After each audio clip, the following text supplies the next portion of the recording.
And take a look at this picture. It's making the front page of websites and papers all across the country.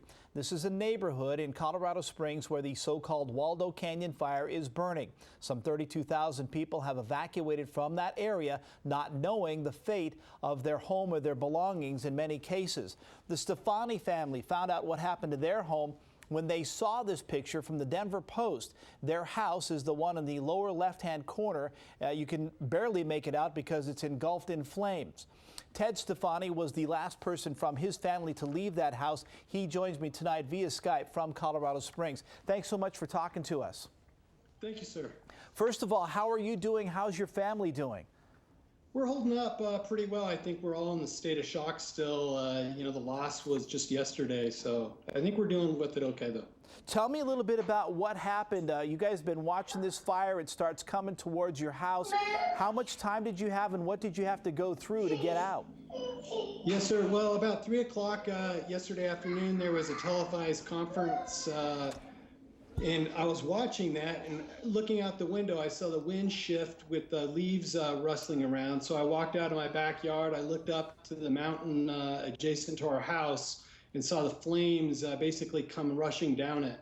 So we had already pre-staged most of our stuff to load in the cars. So I frantically ran out and got the dog and everything in the car, and then helped our next door neighbor who's in that picture with the car in the driveway. That's her house. Her husband's in Afghanistan right now, and she has 3 children. So I helped load her car up with her, and then we got out of there pretty quick. And it went from 100 degrees down to the 80s very quickly with jet black smoke and embers flying at us. So it was pretty intense. Yeah, and I want to point out again, this particular picture sent to us from the Denver Post. We want to thank them for that picture, but you can also see more at denverpost.com. And some of these other pictures that we see from your neighborhood. In fact, there's some of your car as you're heading out of town trying to get out of there. You know, we can empathize here in the Bay Area.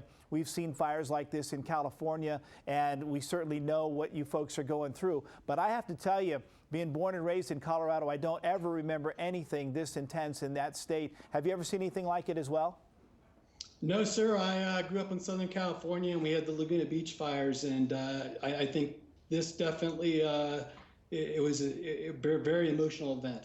Tell me a little bit about the weather conditions there, because I know even that's unusual. It's been really dry. Colorado tends to be a fairly dry state anyway, very low humidity anyway, but you haven't had a lot of moisture, and temperatures have been 105, which is just almost unheard of.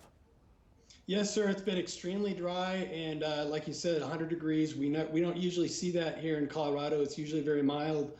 So the combination of both of those and a fire with the winds like was advertised, the 60-mile-an-hour gust down the canyon, just a bad situation. Yeah, you're an active duty Army doctor. You have a wife and a 2-year-old son. You're just recently back from Afghanistan. You come home and now you've got this to deal with. How are you guys holding up?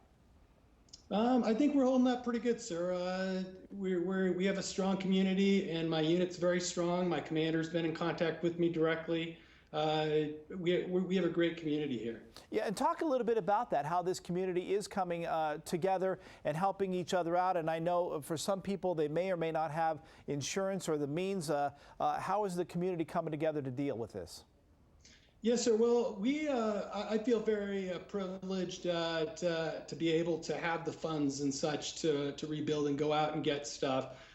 We did on Facebook set up a site to collect funds under my wife and my name that will give to either the Red Cross or a local community activity here to make sure that other folks that may not be in such a good position, pay for things that they need. Yeah, you mentioned that you plan to rebuild. Is that what you plan to do? And again, that was the same question. You talked about the Laguna fire, the San Diego fire, the Berkeley Hills fire. We all know them out here in California, and a lot of people have to make that decision. What am I going to do next? My entire neighborhood's gone. Do I rebuild or do I move on?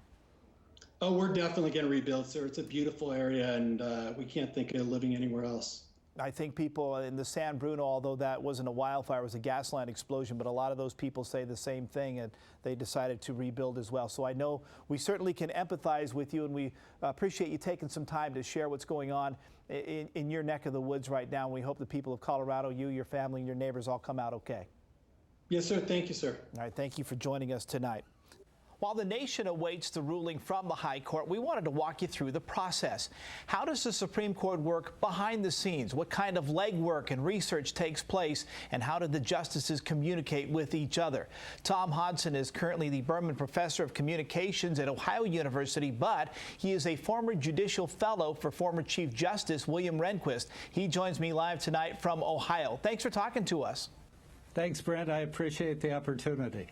Let's begin with how the justices communicate. Do they consult with each other? Do they debate back and forth? To what extent do they collaborate or not? Well, there is a meeting in the conference room, the justices' conference room, the week after oral arguments. During that time, they openly debate the case. They go in order of seniority. They talk about their opinions of the case based upon the written briefs and the oral arguments. And then the Chief Justice takes a vote. They actually vote on how they're going to decide the case after that first conference. Based upon the vote, then, the Chief Justice assigns the writing of the opinion of the court to one of the justices in the majority, or if he's in the majority, he may take that assignment on himself. So, in a sense, if we know which justice is going to write the opinion, that gives us a peek at how the court might rule. That could give you a peek at how the court might rule and who might be in the majority. That's certainly the case. Once the Chief Justice assigns the opinion, then basically after that, everything is done in writing. The justice who is writing the opinion, or the Chief Justice himself, if it's him, he'll draft the opinion with the help of law clerks, and then that opinion will be circulated among the justices. They'll come back with written suggestions, written changes, and then they'll see how many justices want to sign on to that majority opinion. There are also such things as concurring opinions and dissenting opinions, and in major cases such as this, it's not unusual to have concurring opinions and dissenting opinions. In that case, each justice who is part of a concurring opinion, which means that they agree with the outcome but for different legal reasons than the majority, that justice may write his or her own opinion, or again, they may circulate it and have other justices sign on to it. Dissenting opinions, the same thing. A dissenting opinion means that we disagree with the outcome and we disagree with the court's reasoning. In a case as major as the one coming up tomorrow, we'll probably see majority opinion, concurring opinions, and dissenting opinions. Tell me a little bit about the research involved. Is everything heard in those oral arguments, or do the justices do a fair amount of research themselves? I can only imagine there's overwhelming case reading, opinions, past rulings, perhaps in this case constitutional law that they have to look at. How do they sort through all of that to help base their opinion on however they're going to rule? Well, each side, as they present a case to the court, presents written briefs. These are voluminous legal documents that, based on precedent or prior case rulings, putting forth legal theories, legal arguments, and supporting them with prior case law. The justices read those thoroughly, and they'll read them prior to the oral arguments. At oral arguments, then the justices have the opportunity to question the attorneys, both for the appellant and the appellee, the person bringing the appeal and the person against whom the appeal is brought. They answer the justices' questions, and all of that, the briefs and the oral argument, goes into that initial conference. After that, each individual justice has 3 or sometimes 4 law clerks that they have working just for each individual justice. And the justice works with those law clerks to do additional research if it's necessary in helping them formulate their opinion. Are there limits to where or who a justice could consult when they're trying to research or define their ruling? Is there a limit to what they can do and where they can go? The justice will not go outside the court, will barely go outside of his or her own chambers, and that means their individual staff. They won't seek outside resources. They won't consult with national experts.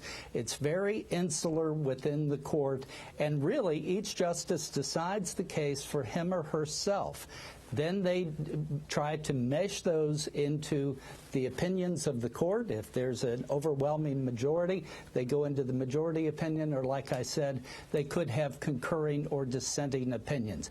But everything is done within the confines of the case. The briefs, the oral arguments, the research done by the justice and the clerks, and the opinion writing. You mentioned that after the oral arguments are made that they get together in some kind of a conference setting and they talk about it. How long does that deliberation usually take? Is that something that's a few hours or a day, or might they have that kind of conference for several days?